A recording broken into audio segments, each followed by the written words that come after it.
আজকে করলা ভাজি করব।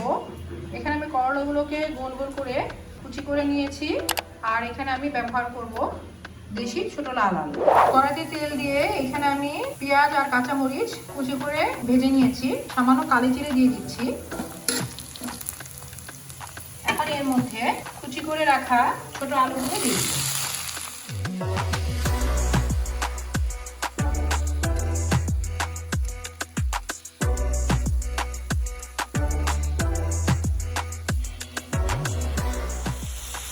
দিয়ে দিচ্ছি হলুদ গুঁড়ো আর স্বাদ মতো লবণ।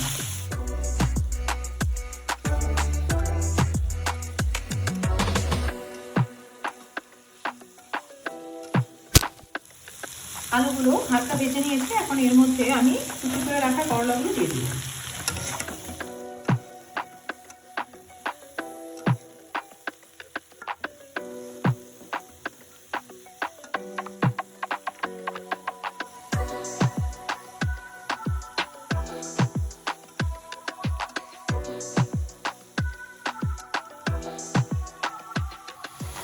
এখন কিছুক্ষণ ঢেকে এটাকে আমি রান্না করে নেব।